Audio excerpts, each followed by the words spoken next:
just start out there telling Noelle a little bit about your practice and when you recognized you were an artist and how your work is evolving. So. Sure, thank you. Yeah. Well, so I guess I've been interested in painting and drawing for most of my conscious life. Even as a kid, I was always interested in art making. And in my teenage years, I had a couple of great mentors in high school who really encouraged me to keep pushing the boundaries with my art. And it wasn't until high school that I even realized that you could study art for, like a serious thing. I thought, that's not something I could do. And then after having a couple really solid mentors, they pushed me to go to school for art, which I ended up going, and my major ended up being design, which I still do for my day kind of activities, day jobs. But all the while I was painting and drawing and working on my own content. For me, most of my work, and in a moment I'll show you some samples, most of my work is inspired by the natural world or nature in general. And I have always really loved landscapes. So that is where most of my work lives, is in abstracted landscapes. So I have a love for abstraction as well. And I love finding a memory as I'm working that really ties me to a painting or a drawing, and finding a way to connect a memory. So that could be through a location that I was staying at while camping or driving, a beautiful sunrise I saw, or a scenery of mountains, or et cetera. I really think that memory is a way to access these more abstracted ideas. And then additionally, I also am really interested in color and how color can inform emotion or our feelings, and can suggest certain things to us and really alter us. And I think that at a base level it does. And so I find myself working mostly, not that I don't explore neutral colors, but a lot of the stuff that I find, I love brighter saturated colors. I play between organic and linear shapes. And so that's a little bit of, like a kind of a snapshot of what I like to work with. But it might help if I dive into showing you a few. Yes, that'd be lovely. Great, Danny. Sure. So I had planned to have my newest series in the studio today.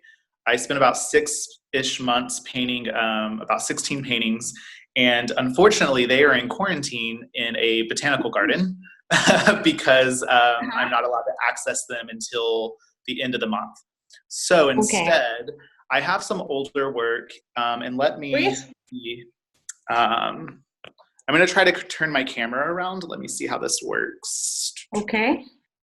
And if you feel, Danny, that there's work that you could bring over to the screen, that might be easier. I know that Lawrence yesterday was able to bring up aspects on his screen, certain pieces that he was able to talk about, the way from your own folders. And it's something that I would love to do in enhancing my own practice, is to be able to speak with a degree of confidence and competence with the IT skills, which I don't have.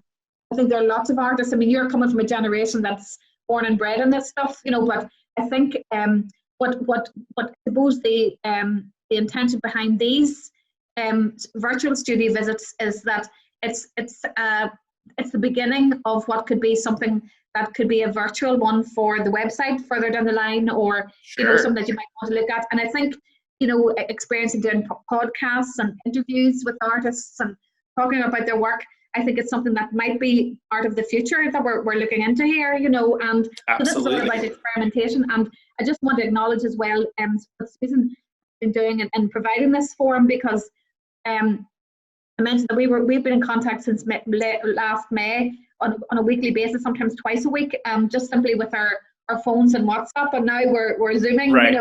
But the thing about it as well is that the opportunities and the conversations and the connections, and I suppose the time and space to just connect authentically with other artists. And irrespective of where we're from, artists are usually going through highs and lows, and whether it's producing work, being inspired to do work, Right. simply thinking and the process incubating and bubbling underneath the surface. Because I, like you, share an interest in kind of emotional kind of responses to landscapes and experiences and memories and imagination. And I also have a huge interest in colour as well. And my background is in obviously in both in teaching and lecturing, but also in curatorial practice as well. So so I'm looking really forward to this. So it's over to you. Thank you. And I'll show a few from here. And if we want, I'm on my phone and I'll try to share some files, but we'll see where this goes and how that works.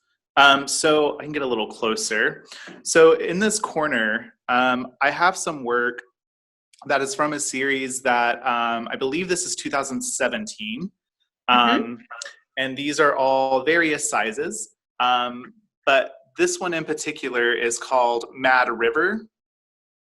And a lot of these were painted during a time when I was thinking about bodies of water and how water moves. And so some of the shapes kind of reflect this fluidity that water can contain. At the same time, thinking about essences from the landscape, like this red here reminds me of the sun, when the sun is setting, something like that. And then this one down here, it's called Gust, because I was thinking about wind and how the wind blows leaves and flowers and branches around, and was thinking about ways I could abstract that feeling. And while I'm working on these, I work very organically. So I don't typically, sometimes I will sketch, but a lot of the times it happens while I'm painting. I'll make a drawing, a loose like layer of paint, or, a solid color, and then I start to respond to it. And then at that point, some sketching might happen, because then I'll say, oh, I really like this color with this shape. What if I use some chalk or something to sketch on the surface? And I will do some of that. And so this series I got back recently, and so I thought it'd be kind of nice to show you a few of those as samples. Yes. And are these painted on canvas or board? These are canvas. I do both, but these are all stretched canvas, and I love to stretch canvas, so I stretch all of my own material and prep it and gesso it. Yeah. And what paint do you use? These are all acrylic and enamel.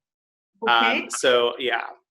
And can I ask as well, Danny? See the one on the left, the largest one. Yes. Are those shadows? Is the shadow on the wall, or is that? Sorry, yeah, that's the glare from my window. I mean, because it's interesting, because it's only when I saw the light above the painting I thought it was part of it. It's interesting just the way. Yeah. Yeah, it kind of goes off the surface. Yes. Yeah. Yeah. And so those are a couple that are older, and then I thought we'd segue through some years and kind of get and this is a little bit of my setup. It changes quite often.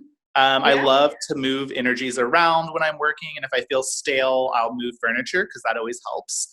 Yes, good. But over here I have, my camera went away. Okay. This piece is from, I believe, 2018, and it's called The Gathering.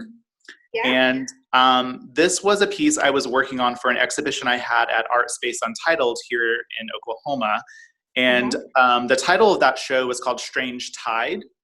And it was purely my reflections on moving to a new state or to a new city. I had not lived in Oklahoma City before, and I had lived in Texas for 10 years. And so there was a lot of emotions going on, and I felt very lonely when I first moved here.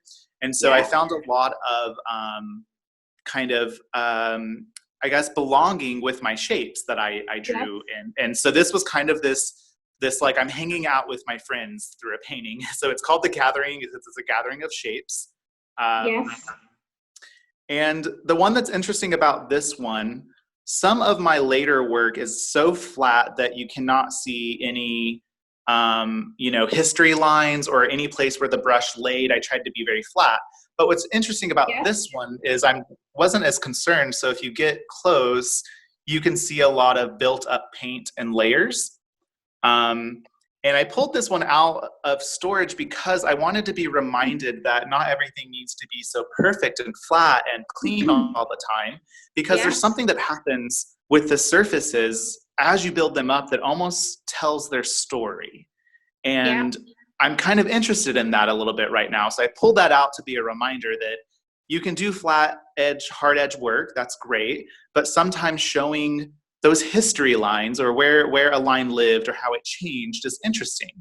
It's almost like a map maker, you know, and the map. I think I said this the other day, that if we were to put to archive the work that we've done in a timeline, even on one A4 sheet, and just from the beginning of the pieces that you can remember and even what they look like, that they tend to feed into another and germinate, and could be the springboard for other work as well.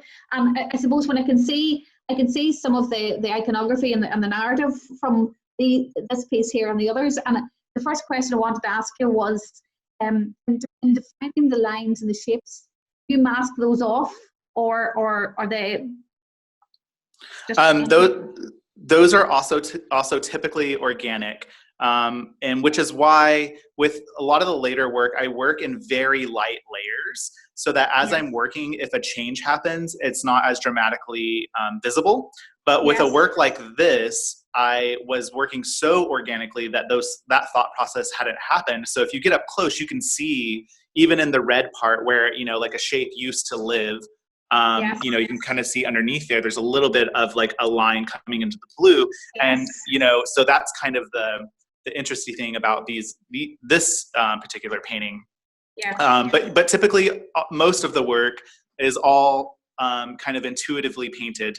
And then of course, as I'm working, there are ideas that spurt into my head and I'll say, oh, that might work. And, that will happen. And then this is some of the latest kind of works in progress I'm exploring. And these are mixed media, oil pastel, a little graphite sometimes, and acrylic paint. These are all in progress. Nothing's finished. But lately, working on paper has been the best thing for me. It's been like a quiet practice. I'm not thinking about stretching a canvas or preparing it. I'm just getting to work, and it's been a lot of fun.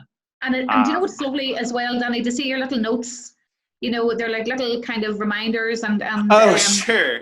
Those wee annotations are good. That's great. So don't give up before the miracle. I think that's a powerful statement. Absolutely. Brilliant. Yeah, Brilliant. And that's Laverne Cox is who said that. And then I love this here. This is a reminder that I don't need to be perfect to make unapologetic paintings. I don't need to apologize to anyone for being gritty or for being honest in my work. So that's a good reminder. And then I love to remind myself that sometimes I need to push myself out of my comfort zone and discover as many new possibilities, so new shapes to try to push myself. You've got fear down there as well. Fear is a natural reaction to making. Fear is a natural reaction to moving closer to truth. Perfect. Yeah, and I couldn't find who said that. I think I was just reading an article one day and I just loved it. So we talked about earlier. We talked earlier on the week when we had a conversation with the first time that I met you about the importance of the authentic artist and about being authentic. And that comes with all of the flaws that we have and all of the great gifts that we have as well.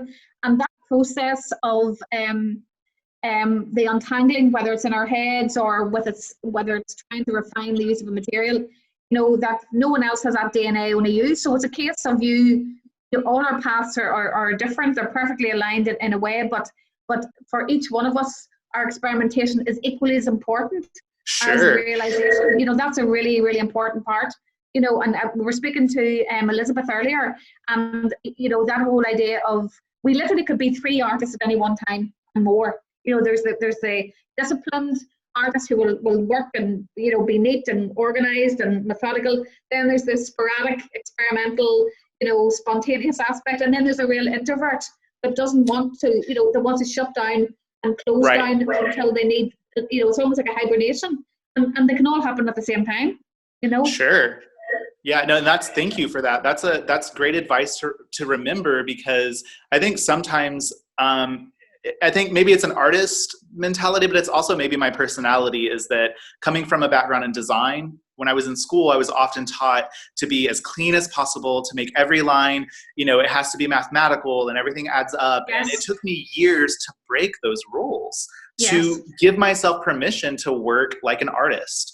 And Yes. I think that even, I'm 31 now, but even in the last year, I'm finally saying, yeah, I love to paint these types of environments. I love shape and color, but I also love grit and texture and honest making. And so Yes. that I'm finally starting to allow myself permission Yes. to create like that. That's very, very important to do that. To keep ourselves sane as much as anything else as well, Sure. because it's like we all have these personalities and they come and go, with listening to a song or a lyric or Right. a piece of poetry can lift us or bring us down. So that's all Right. normal. Chris, I'm so sorry, Noelle. 1 second. Could you give me a charger? My phone, I've never done it on my phone, and my phone is about to die, so I have to grab my charger really quick. So okay. Sorry. Okay. But I'm going to have that resolved in 1 second. Okay. The other thing I wanted to show you is I have been working, so since I haven't been working too much on paintings, like per se lately on canvas, I've also kind of gotten back into collage making, which I think I briefly spoke about. You did, yes. Yeah, in the last meeting. But I've had some time to just like work with very, very inexpensive materials that I have lying around the studio. And I was supposed to be teaching a course starting last week, actually, in collage at one of the museums here. And since that didn't happen, I had all the materials left over. So I've been working on that. And let me flip this around again. And I have a few completed, but they're kind of fun and kind of whimsical. Yes. Still they thinking like about Danny, they look like little storyboards. They could be animations. Oh, that's kind of cool. I never thought about that. Yeah. So, and a lot of the things lately, like the kind of play between shape and landscape or hill movement, for me, this little guy makes me think of a little UFO that landed on a hill, and it's just kind of, I don't know, just kind of fun. Yes. And so those have been really kind of exciting to, I have my little station over here where I've been playing and exploring. Yes. But what's great about doing these is, although because they're paper, they're going to be flat and, kind of like there's no edge to them really, but they're helping me think about my paintings again. And they're helping me think about shape and color, and I can quickly move and change. And so in a way, it's like I'm sketching in real time. And yes, and do you see when you arrange those little, and even looking at the corner of the box where you have cut the circles and then there's a remainder of the circle. Sure. See there, no above, above your hand, see where the box is? You see the trim of the circle that you've trimmed? Oh, see, there's leftover beside the orange page. See the box, see, no. Take your hand off, go back up to the top of the orange pages are. Yeah. See to the left of that. See when you have got the little, and just even when you were playing with the pieces and arranging them, that even to go through the process of taking little photographs and sections of how you've arranged them, that there's a whole series of paintings in those alone. Right. Because even the interplay of the orange and blue, as accidental as it might be in that little box, with a little swirl, there's almost like a little face with a sad mouth. See the way that you know what I mean? There's those interplays are just, they're absolutely beautiful. So that idea of even throwing the shapes up and letting them land wherever they do. And I'm even looking at the blue and green dot on your table. See there, So even the textures and the surfaces, the accidental marks as well as those that are been really, really thought through. And what struck me when you showed me the little pieces that I thought looked like little animations was the fact that now the balance is being tipped, and even the idea of the little crown, and governance. The piece that you showed me, the 4 pieces that you were experimenting. If you go back to the wee UFO, that table where you showed me, You see, right? See the first one with the crown. It looks like a crown. The very first This, one. yes. Yeah. It looked to me when I saw that, my automatic reaction was, it could be something that's going to eat something, or it could be the idea of the balance of power has been shifted. You know, and you know, there's so many interpretations of something like that. You know, and you see the beauty about art is that you can share what your interpretation is, or you don't. You decide to keep it a secret. But the artist who taught me was a well-known Irish artist. I might have mentioned this before, and he talked about creating a piece of work is one part of the conversation. The dialogue begins when someone else responds to it or sees it. You know, I love that. I think it's a lovely idea. You know, but you've got so much there in what you're working on in terms of that could be a whole series in themselves, and you know the whole idea of storyboarding and your design background is something that is inherent in the work that you do, obviously. You know, right. And your appreciation of color. It's no coincidence you're using the colors that you're using, because you have this inherent kind of balance of what works. You know, but the pieces behind you that are on the wall, are they yours? Or are they inspiration? That is inspiration, and here I'll flip this back over. So I collect postcards from my travels, and some of them are just beautiful things because of color or form, or they're drawings that I just found really interesting, or there are things like this is a Philip Guston postcard. I love Philip Guston. And then just like various, you know, like interesting sculptures I've found at museums, or this is a Matisse postcard, and I love Matisse and his color and his shape. I'm truly inspired by you know that. And then photos of volcanoes, because I'm also really into volcanoes and eruptions of that sort. I think they're really beautiful. Another quote actually by Gauguin is, "Don't copy nature too closely. Art is an abstraction. As you dream amid nature, extrapolate art from it and concentrate on creating rather than on the result." Perfect. And I love that. Because the thing about it as well is that if you wanted an exact reproduction, a photograph would be enough. You know, so the whole idea is to take it to the next, to elevate it to the next stage. You know, so whether you choose to simplify the piece that you're looking at, or you know, to make it more ornamental, is totally up to you. You see your pieces that are on the wall right behind you. Those are the pieces that you were showing me. Those with the chalks and the panels. And the one in the corner, there's one in the corner, the small one in the corner. There's almost like a figurative quality in that. The one to the left of that. Over this one. Yeah, there's almost like it's almost like a torso. There's something, you know. Because the landscape and the shapes that you have, there could be little, you know, there could be little snapshots of any one thing or any one object in time. So. And it's always interesting to me that, like, because I don't plan them, I almost have learned to just like trust that these will evolve into places, because I sometimes I used to struggle with explaining to viewers and friends that these were landscapes, because I would often get a lot of blank stares. But I think over the years, I've found a way, one, to talk about it a little bit better, that, like, you know, the landscape isn't just about a horizon line. Yes. It's not just about, you know, oh, the sun is setting and this is the sun, this is the moon. There are so many things that are involved with thinking about a landscape. How a hill connects to another hill, or how a river runs through a grassy prairie, and all of those are shapes, and all of those can be broken down into you know, feeling and you know, I just so it's a constant evolution of thought. And you see those little pieces there, those would be beautiful framed up in box frames. That's what I'm hoping. That's I actually, before coronavirus actually all started, I had went and got a quote from a local framer, and he gave me a good deal, and so he inspired me. I showed him one of these, and he was like, "Oh, let's put this in this kind of frame," and I agreed. And so I think eventually, I don't know when these will be finished, because I'm just taking my time, but when they're finished, I would love to see them framed. You know, I would. There's a piece that I work in. My background is in painting and ceramics, so texture is very important to me. But these little pieces here, Danny, started off. I don't know Oh, whether I you can see love it. that. But that literally is handmade paper and cardboard and netting, and but I wanted, they were made at a time when it was I was finding things that were left over and scattered, but I was making things precious of things that were thrown away.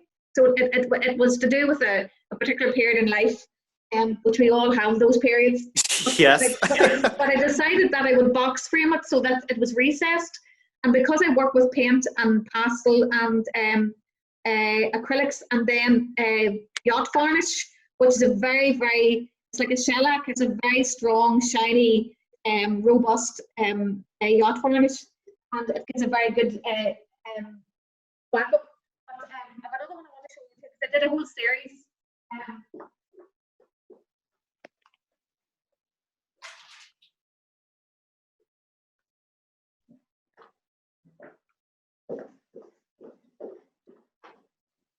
These were part of an exhibition I had 21 years ago. So Wow. I did a lot of large pieces, but all of the frames, so you can see right up close, you know. Oh. But they're actually quite whimsical, and I would have spent as long on those as I would have like life-size paintings because of the intrigue. And what I did was I got lost in the surfaces and I got lost in the playfulness, and I think that's a very good thing to do, because Agreed. sometimes, you know, it's not always about, you know, thinking we have to make a masterpiece. The masterpiece evolves; it comes out of your own head and kind of. But the other pieces that I think I said my work was moving from very figurative pieces and then into really abstract. So this is a combination. I love these. You showed us a small sample, I think, last time, and I just love these paintings. They're so like visceral and. You can see the texture. Yes. Oh, yeah. So I love that texture. I'm interested now in the space between people, and now when we can't hug or we can't be demonstrative, that space is even more precious. Sure. So, and then I think I showed you this one. I'm going to finish it today. I'm determined that I'm going to do this. But you can see slight aspects of figures now. I might end up doing it that way or that way. Yeah, I haven't decided yet. But I suppose the whole idea of the preciousness. I think if we release being precious about the pieces and let them take on their own kind of their own footage or their own kind of their own dimensions, and get less caught up in the preciousness of it, it's actually it will be less, it will be more effortless. Do you know what I mean? That it will the playfulness is an important part, because we can actually be very, very restrictive on ourselves if that tightness. And I would imagine too, coming from your design background, where, as you say, everything has to be, you don't go over the line, everything's very, very structured and all the rest. Mm-hmm. To be able to intersect that with a bit of playfulness and lightness actually will then enhance the work that you do, and vice versa as well. It's good for me too to be playful, but also it's good for me to be, you know, disciplined and quite structured. And some of the pieces that I would have done, the pieces that I have packed up for Susan's gallery, are really quite linear and quite two-dimensional. And yeah, the piece I'm going to show you now is one of a series. No, I'll bring it in.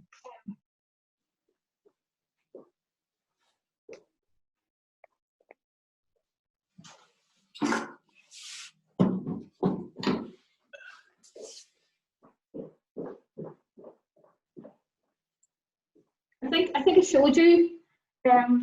Oh yes, yes. You know, the idea of the marks and the little idea of trees and little, you know, they're quite abstract in ways.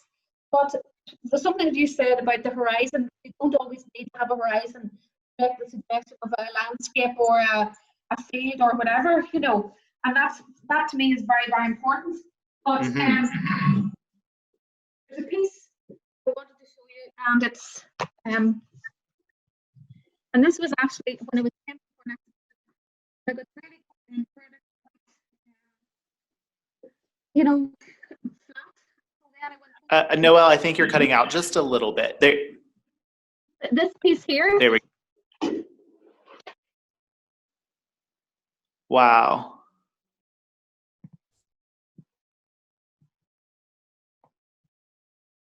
Can you I can see it. I think that, I went home.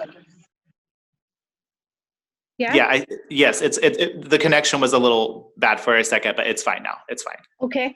So it looks like a patchwork of fields and white trees, and I think I might have said that I did have trees in the exhibition that I painted, but Right. it was to do with the emotional connection with going home, my father's farm. It wasn't a representation of the physicality of the farm, but the warmth and the glow.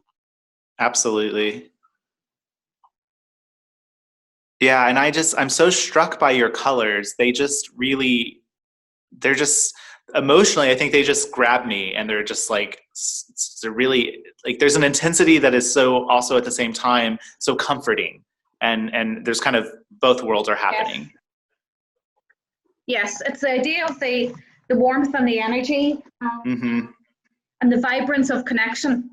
Yes. And I think I said to you that I had an exhibition called Emotional Landscape, and it was based on the idea of an emotional connection to a sense of place, and that's something that has been a theme through all of the work that I do, whether it's figures. I mean, this piece, which is on the wall, which is portraits, not portraits, it's kind of again part of an exhibition that I did 21 years ago, and you can see that the suggestion of the two figures, I'll show you, I'll move it around. The idea is that the colour and the connection between the figures is represented as warmth and love and loss. Oh, yeah. Oh, that's great. And the darkness and also the warmth.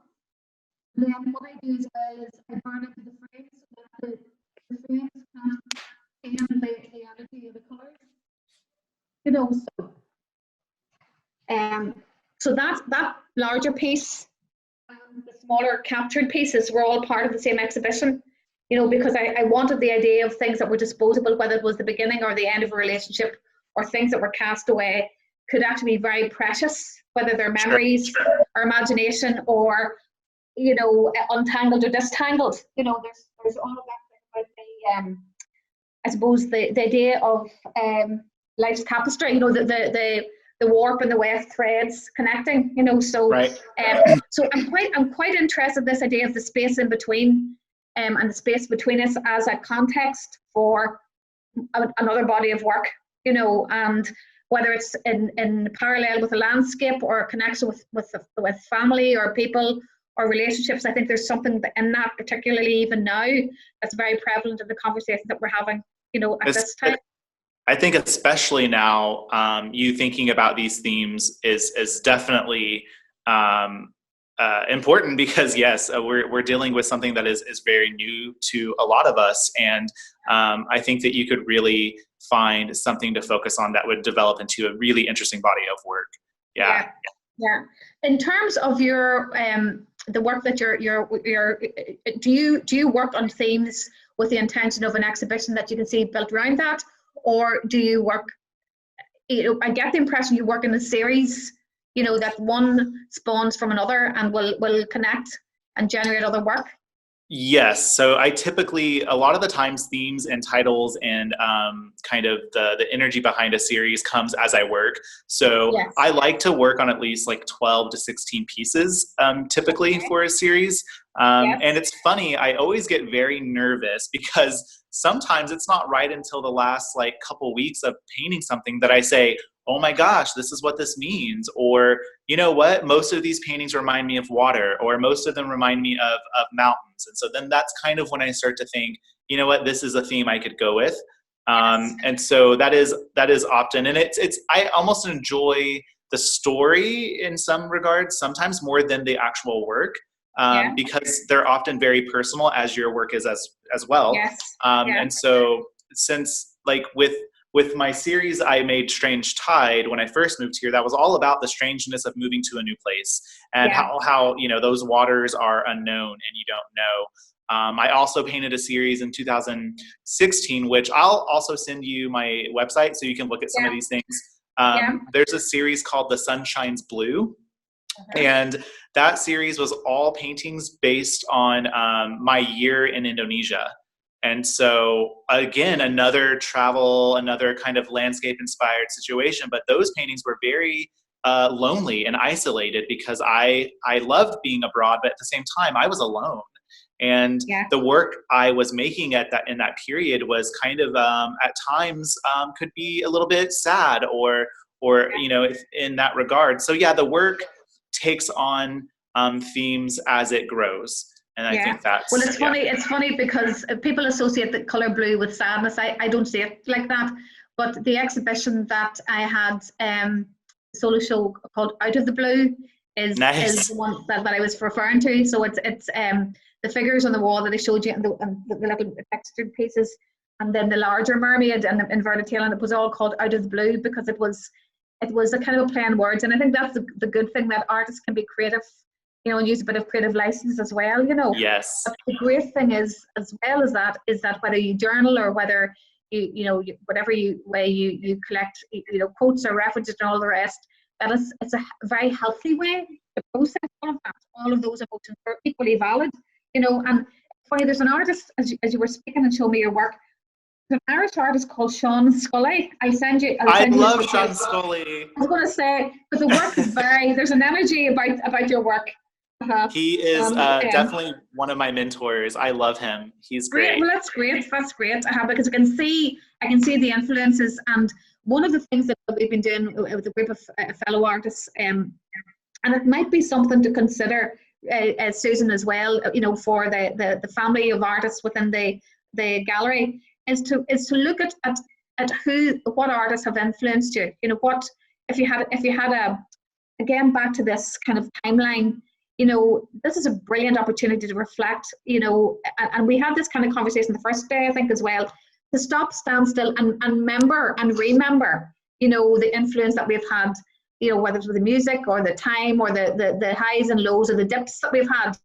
And even to draw a line, even the exercise of drawing a line, where you've had a high point in your life and who was there, what music, what art, and then when it went down and who was there, and it was an exercise that the lady did with us in a journaling class years ago, and this lady said, think about that, but remember that you were never ever on your own completely, because there was always somebody or something there that got you through, whether it was a song or an experience or a quote or whatever.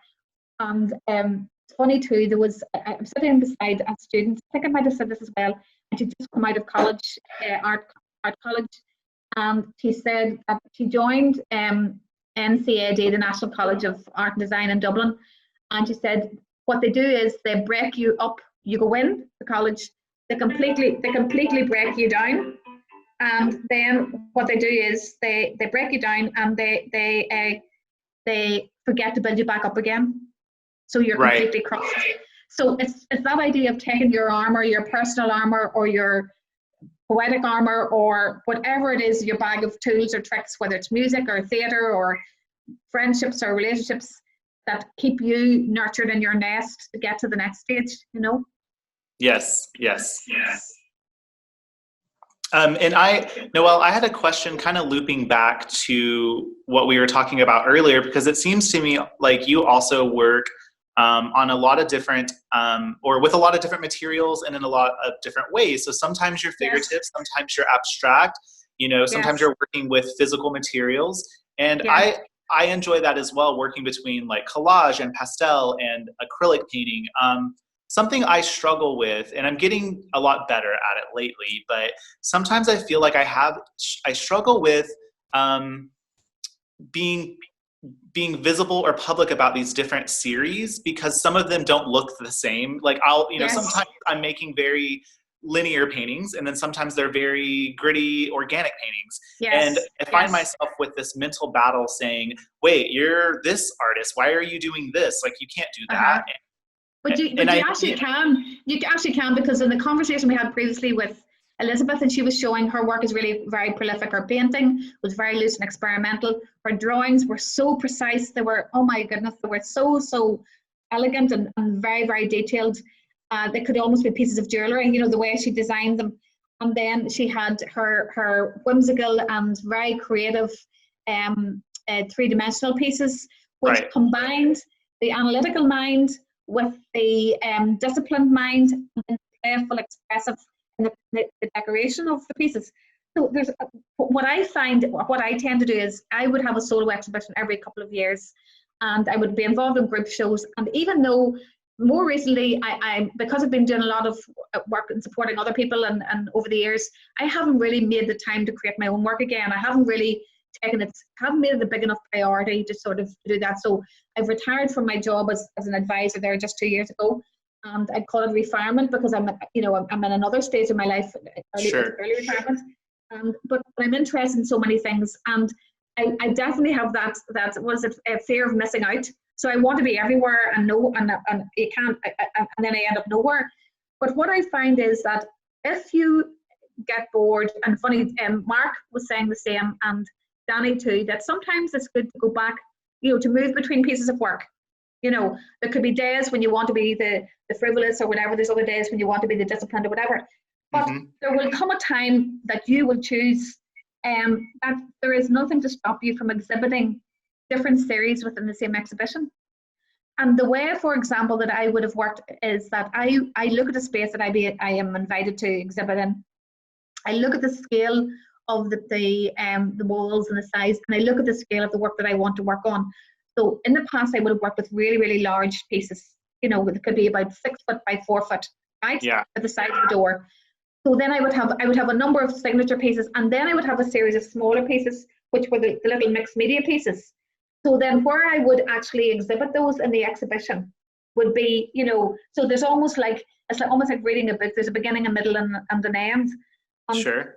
9 times out of 10 in any of the big solo exhibitions that I've had, I've always had an installation in the middle, where I've had a real boat, I've had sound, like a soundscape. I've had little sea urchins hanging. I've had nets from fishing nets that have been dyed to go with the colours. So it's like you're walking into the paintings. I've actually had sawdust and footprints as if you're walking into the very painting, as well.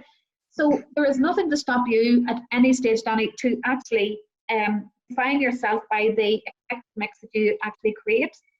Do you know what I mean? And it could be linked by colour. It could be linked by scale. It could be linked by, just your name.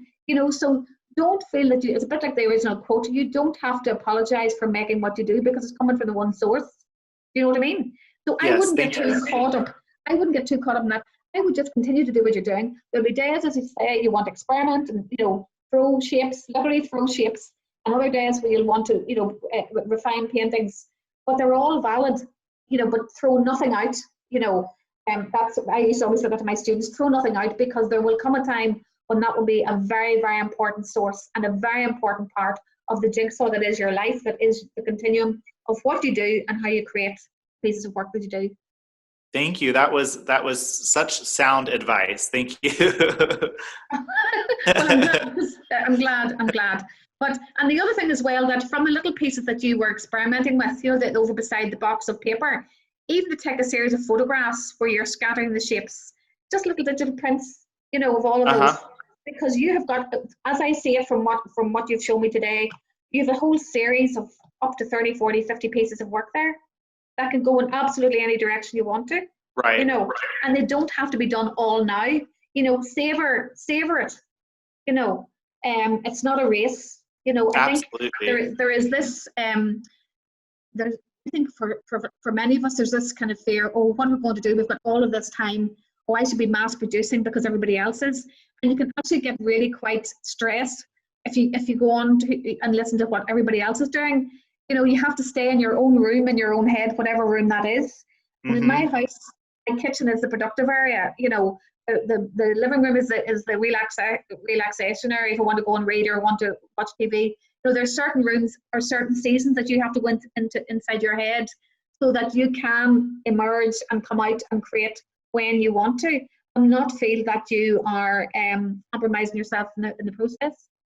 No, I completely agree with that, because when all of this first started and everyone was kind of being quarantined and a lot of things were shifting, I noticed a lot of artist friends were stepping into this really, like, they were working their butts off and just, they're producing, they're sharing, 5 paintings a week and all of that. And I really quickly felt like, oh gosh, I need to step up and I need to work. And then I realized my energy is not there.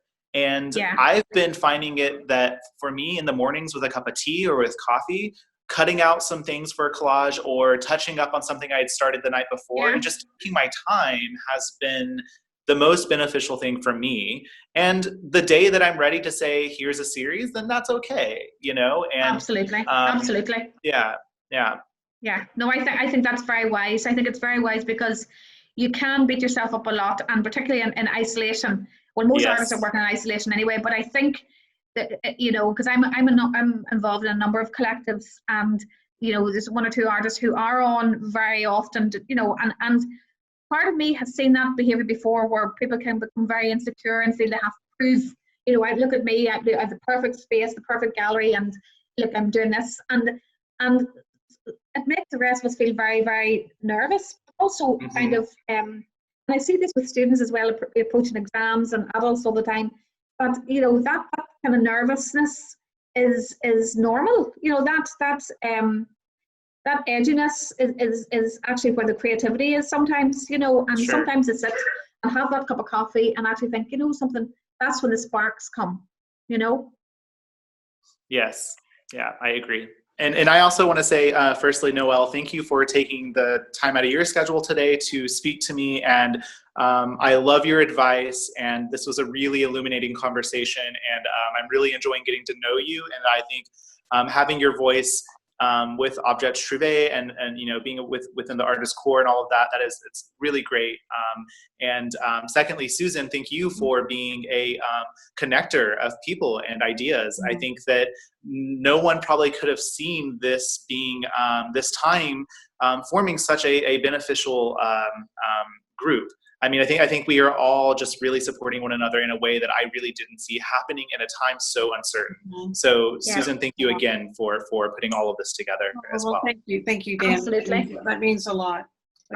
Absolutely, because I was saying this to Susan earlier, that to have these one-to-one opportunities and the intimacy of them are really very important and very special. And I'm learning an awful lot as well. And who knows, Susan, we'll be real techno wizards. I know.